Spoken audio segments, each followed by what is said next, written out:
we need to talk about something that is quietly happening in the spiritual space. And I'm not saying this to be dramatic, but we are in an era where creating spiritual tools happens quicker than they can be integrated, and that changes things. Hi, I'm Kerry Waring, and this is Spill the Mystic Tea, where we talk about all the things the spirit world often finds hard to say out loud. I'm not anti-AI by any means. In fact, I love using it in my business to support my work in a way that helps clarify my thought processes, support me with my marketing, be my editor, my community engagement assistant, all of those little things in that way. But there is a massive difference between using a tool and outsourcing our spiritual authority. And, you know, AI, we know, is here to stay. And I think as spiritual practitioners, we are just really finding our way with how to do that in balance and authentically. But I want you to recognize that when we create spiritual content, it's not just being consumed. Our clients, our consumers, our loyal followers, those people who take that content from us, they're also attuning to the creator. They're attuning in through that tool to you, tuning into their relationship with spirit. It really is that our tools that we create all hold intention and relationship. And it's this depth that comes through lived experience, not just clever paraphrasing or copywriting. You can't short consciousness with copywriting, you know, and I know you know that, but I think we are really just sort of coming into that point, like I sort of said, about really having to think more about where we may be compromising ourselves, where we may be compromising allowing the spiritual wisdom to come into this world by outsourcing our use of AI. Now, let me give you a prime example, because right now, one of the things that I see really, really prevalent and on the rise in the spiritual space is the use of AI to create oracle card decks. Now, don't get me wrong, I've done that myself. I've created a Halloween magic deck a few years ago when AI first came on board, but my intention with that was that it was playful, that it was for a short period of time. There wasn't I had no intention to have any real depth or any real depth of guidance to come through that. It was really a playful deck, you know, leaning into the magic that is Halloween, you know, because I do love Halloween myself. Very different experience to the fact when I created this deck. This is my Spirit Guide Wisdom deck and is the first deck that I ever channeled back in 2005.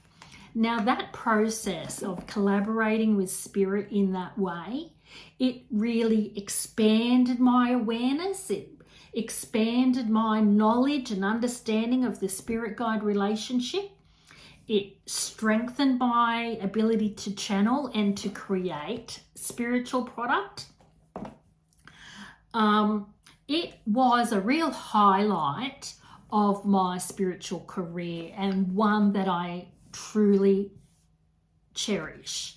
And that is the kind of lived experience and the magic that we as spiritual practitioners and wisdom that we bring into this world that is missing when we outsource that kind of spiritual authority to AI. And that's what I'm here trying to get you to think about. Thinking about where is it we do that? Where is it that we are replacing our spiritual authority with AI? Because that's not what we want to do. I can tell you what's going to happen in the market over the next few years. And this was something that I intuited when AI first came online, but it's also something that has really stuck with me. And that is, as AI is on the rise and the use of AI is on the rise, and we see the increase, and we feel that lack of authenticity, and we lose the connection to the spiritual practitioner because they're using AI clones, because they're writing books and handing that in 7 days and handing that over to AI. They're handing over their oracle decks to AI, doing all of that sort of thing. And we're really missing that connection. We're missing that relationship that we have through that practitioner to spirit. As that is on the rise, so too is the demand for authenticity.